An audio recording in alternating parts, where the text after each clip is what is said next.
आइए जानते हैं आज की कुछ प्रमुख अंतर्राष्ट्रीय खबरों को। पहले एक नजर आज की हेडलाइंस पर। कोर्ट में पेशी से पहले सुकेश चंद्रशेखर का दावा, मैंने आपको दिए 60 करोड़। प्रलय से अब खौफ जाएगा चीन, तवांग संघर्ष के बीच भारतीय सेना को मिली गुड न्यूज। चीन में कोरोना से हाहाकार, शव रखने की जगह नहीं। 90 दिन में चीन की 60% आबादी कोरोना संक्रमित हो गई, लाखों मौतों की आशंका। मल्लिकार्जुन खड़गे के आजादी में बीजेपी के योगदान वाले बयान पर हंगामा, माफी की मांग पर बोले बयान पर कायम।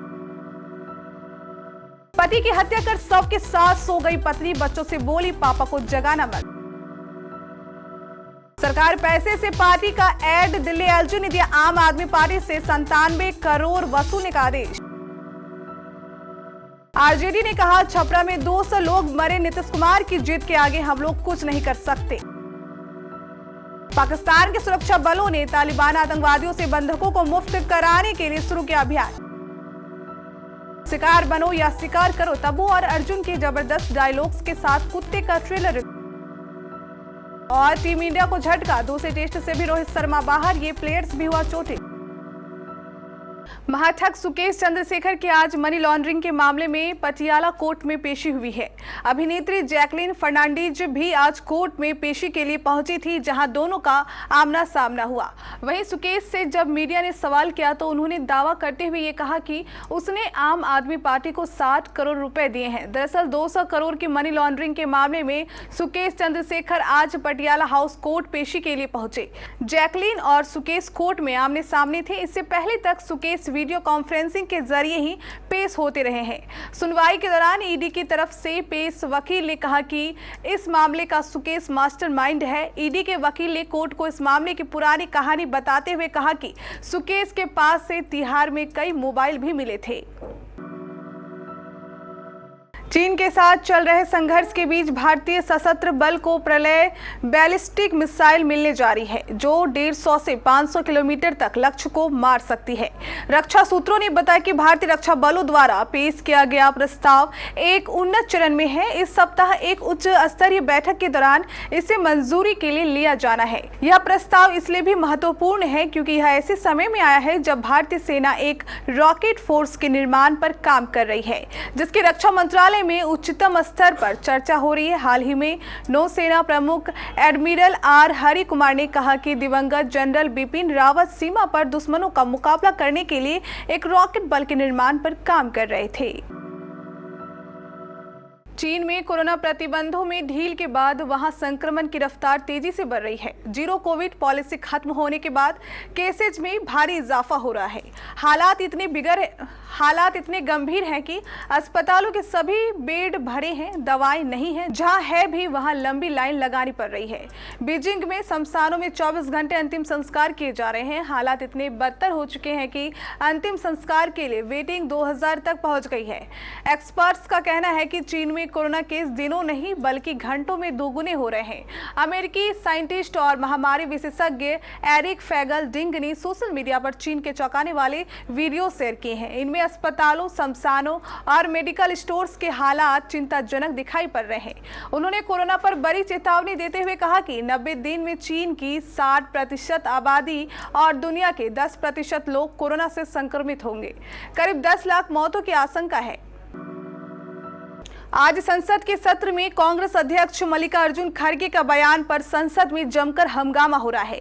बीजेपी कांग्रेस अध्यक्ष के बयान पर उनसे माफी की मांग कर रही है। हालांकि मल्लिकार्जुन खड़गे ने अपने बयान पर माफी मांगने से साफ इनकार करते हुए कहा कि मैं अभी भी अपने बयान पर कायम हूं। बीते दिन ही कांग्रेस के दिग्गज नेता मल्लिकार्जुन खड़गे ने आजादी में बीजेपी की भूमिका पर एक बयान दिया था, जो कि अब विवादों में आ गया। नेता प्रतिपक्ष और कांग्रेस नेता खड़गे ने कहा कि उन्होंने जो कहा सदन के बाहर कहा। उत्तर प्रदेश के रायबरेली में महिला ने पहले डंडे से पति को पीटा, फिर गला दबाकर उसकी हत्या कर दी।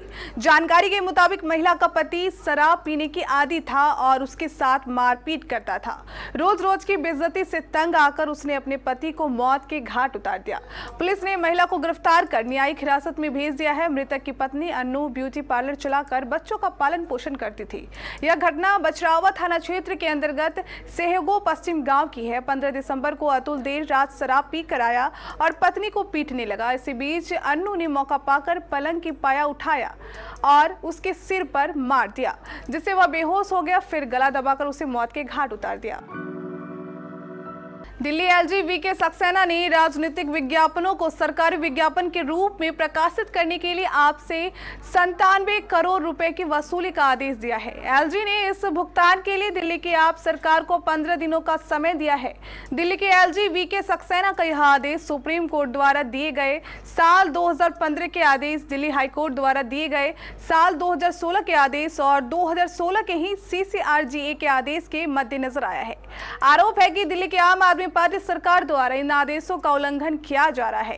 एलजी ने मुख्य सचिव को दिए अपने आदेश में यह भी निर्देश दिया है कि सितंबर 2016 के बाद से सभी विज्ञापनों को CCRGA को जांच और यह सुनिश्चित करने के लिए भेजा जाए कि क्या वे सुप्रीम कोर्ट द्वारा जारी दिशा निर्देशों के अनुरूप है।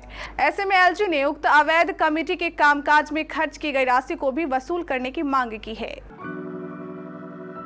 छपरा में जहरीली शराब से मौतों का सिलसिला जारी है। सरकार आंकड़े कम बता रही है, ये खुद सत्ताधारी दल के नेता भी मान रहे हैं। एक मीडिया रिपोर्ट के अनुसार आरजेडी एमएलसी ने अंदर की पोल खोल दी। गया से आरजेडी एमएलसी नागेंद्र यादव ने कहा कि शराबबंदी बहुत अच्छी चीज है, लेकिन मुख्यमंत्री नीतीश कुमार की जिद है। अच्छी जिद है, लेकिन लोगों को खाने और पहनने को लेकर प्रेशर नहीं देना चाहिए। मुख्यमंत्री की जिद है तो हम लोग कुछ नहीं कर सकते हैं।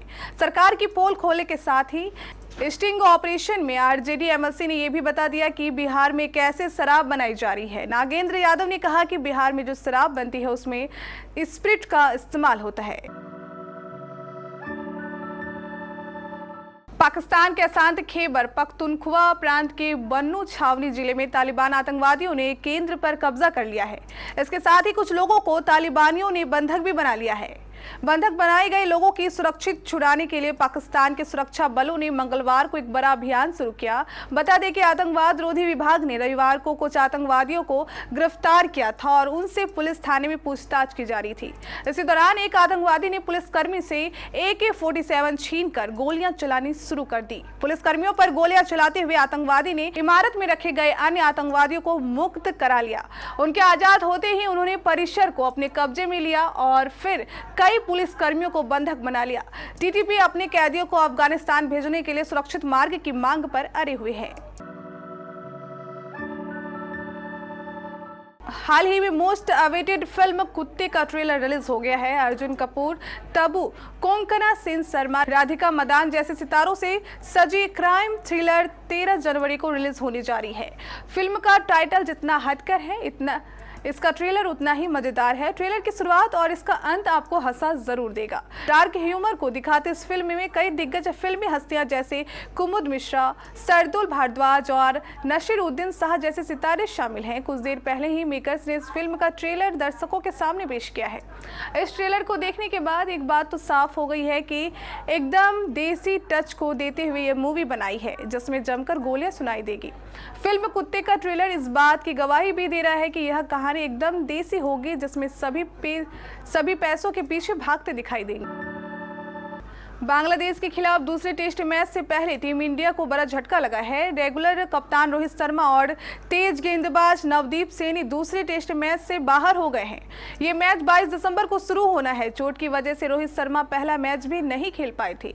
BCCI ने अब दूसरे मैच को लेकर भी उनके अनुपस्थित होने की पुष्टि कर दी है। BCCI द्वारा जारी की गई रोहित शर्मा अभी भी BCCI की मेडिकल टीम की निगरानी में है। बांग्लादेश के खिलाफ दूसरे वनडे मैच में उनके बाएं अंगूठे में चोट लग गई थी। मेडिकल टीम का कहना है कि रोहित शर्मा को पूरी तरह फिट होने में अभी कुछ वक्त लगेगा ताकि वह ठीक से बल्लेबाजी फील्डिंग कर सके।